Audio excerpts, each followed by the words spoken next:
পয়লা জানুয়ারি কল্পতরু উৎসবের আয়োজন করল পূর্ব বর্ধমান জেলার কাটোয়া ২ নম্বর ব্লকের কুর্চি গ্রামের বাসিন্দা বুলা মণ্ডল। কথিত আছে ১৮৮৬ সালের পয়লা জানুয়ারি কল্পতরু রূপে আবির্ভাব হয়েছিল শ্রীরামকৃষ্ণ পরমহংসদেবের। সেদিন তিনি ভক্তদের আশীর্বাদ করে বলেছিলেন, তোমাদের সকলের চৈতন্য হোক। সেই থেকে এই দিনটি কল্পতরু দিবস হিসেবে পালিত হয়ে আসছে।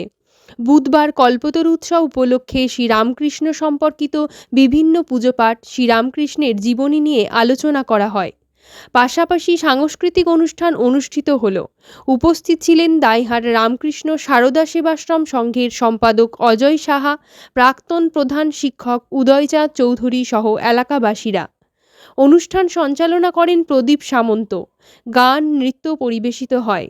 এই অনুষ্ঠানে সকল ভক্তদেরকে জিলাপি খাওয়ানো হয়। এই দিন বিশেষ শোভাযাত্রা সহকারে কুর্চি গ্রাম পরিক্রমা করেন এলাকাবাসীরা। কুর্চিতে আমাদের গ্রামের বাড়িতে এই অনুষ্ঠানটা লাস্ট 12 ইয়ার্স থেকে আমরা করে যাচ্ছি। আর আজকের কল্পতরু এই প্রথম করছি। কল্পতরু 1 জানুয়ারি 1886 সালের পয়লা জানুয়ারি শ্রী শ্রী ঠাকুর রামকৃষ্ণ কল্পতরু হয়েছিলেন। তিনি তার সমস্ত গৃহী ভক্তদের শরীরে হাত বুলিয়ে আশীর্বাদ দিয়েছিলেন আর বলেছিলেন, আশীর্বাদ করি তোমাদের চৈতন্য হোক। আমি দ্বাদশ সংঘগুরু রামকৃষ্ণ মিশন শ্রী শ্রী ভূতেশানন্দ মহারাজের কাছে দীক্ষা নিয়েছিলাম 1989-এ। তার কিছুদিন পর থেকেই আমার মনে একটা সুপ্ত ইচ্ছা ছিল, আমি কোনো দিন না কোনো দিন কল্পতরু অনুষ্ঠান করব। আমার বাবা মা দুজনাই 13th president of Belur Math Shri Shri Bhuteshananda মহারাজের কাছে দীক্ষা নিয়েছিলেন। আমার বাবার একদম খুবই অন্তিম দুটি ইচ্ছা ছিল। একটি হলো কল্পতরু অনুষ্ঠান তার বাসভূমি জন্মভূমিতে, এটা আমারও জন্মভূমি। আমি এই গ্রামে জন্মে গর্বিত। কালচারাল অনুষ্ঠান করতে ইন্সপায়ার্ড হবে। আদারওয়াইজ এখনকার ডিজিটাল জেনারেশন সবসময় চিপকো মুভমেন্ট করে বিভিন্ন ধরনের রোগ নিজেরাই ওয়েলকাম করছে। তারা ভবিষ্যতে নিউরো পেশেন্ট হতে পারে। সেই জন্যে যদি আমরা জীবনের অনেকটা সময় অ্যাটলিস্ট 2-3% যদি আমরা কালচারাল প্রোগ্রামের সঙ্গে যুক্ত থাকি, আমরা শারীরিক, মানসিক, স্পিরিচুয়াল, ফিজিক্যাল সব হলিস্টিক ডেভেলপমেন্ট পাবো। এই কল্পতরু উৎসব প্রথম করছেন নাকি? আমি এই প্রথম করছি। এটা আমার বাবার খুবই স্ট্রং ইচ্ছা ছিল। আর গ্রামে অনুষ্ঠান করার ইচ্ছা ছিল? আমি গ্রামে 12 বছর ধরে সারদা মায়ের জন্মদিন করি, আর এই কল্পতরু প্রথম করলাম। আপনার নাম পরিচয়? আমার নাম বুলা মণ্ডল। প্রথম কথা, আমার এখানেই বাড়ি কুর্চিগ্রাম। এখানে কুর্চিগ্রামে বুলা পিসিমণি অনুষ্ঠানের আজ শুভ সূচনা ঘটিয়েছে। অনুষ্ঠানটা রামকৃষ্ণদেবের কল্পতরু দিবস নিয়ে অনুষ্ঠান। প্রচণ্ড ভালো লাগছে, ভাষায় বলার নেই। আমরা আজকের দিনের ছেলেমেয়েরা যার আদর্শে অনুপ্রাণিত হচ্ছি, যে মানবতার মন্ত্রে আমরা শিখছি, এগিয়ে যাচ্ছে জীবনে, সেই মানবতা মন্ত্রের অন্যতম জনক রামকৃষ্ণদেব। তিনি এগিয়ে যেতে বলেছেন সেই মানবতাবাদকে নিয়ে। আমাদের সেই চৈতন্যের শুভ বুদ্ধির যেন উদয় হয়, তাই এই অনুষ্ঠানে আমরা যোগদান করেছি।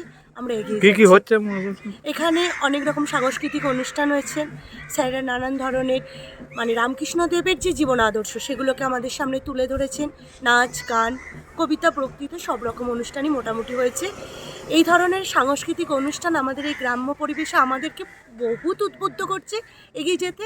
আমরা যাতে আরও পরবর্তীকালে এই অনুষ্ঠানে সাবলীলভাবে অংশগ্রহণ করতে পারি, তার একটা অনুপ্রেরণা আমরা আজকে পেলাম। তোমার নাম?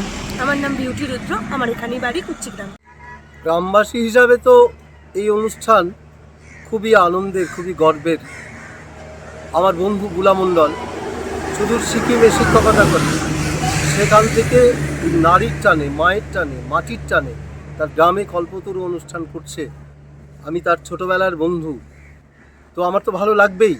আমাদের লক্ষ্য উদ্দেশ্য হচ্ছে যে আজকের দিনেও আমরা যেন বিভিন্নভাবে উদ্ভ্রান্ত হয়ে পড়ছি, আমরা যেন খুব কষ্টের মধ্যে আছি।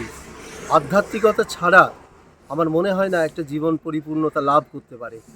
এই কল্পতরু 1886 সাল ঠাকুর রামকৃষ্ণ এই কল্পতরু হয়েছিলেন তার সন্তান সম শিষ্যদের জন্য। তিনি তাদের চৈতন্য যাতে হয় সেই ভিক্ষা চেয়েছিলেন ঈশ্বরের কাছে, এবং সেই মন্ত্র নিয়েই আমরাও চলতে চাই যে আমাদের চৈতন্য হোক, আমরা মানুষের মতো যেন মানুষ হতে পারি। কী কী অনুষ্ঠান করা হলো?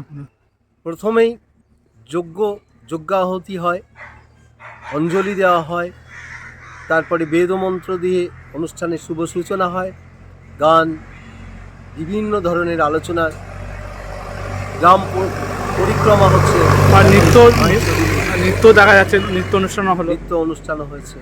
গ্রাম পরিক্রমা। আমরা চাই যুব সমাজ এগিয়ে আসুক, তাদের নিজেদের তৈরি করুক। আপনার নাম? আমি প্রদীপ সামন্ত, এই গ্রামেরই বাসিন্দা।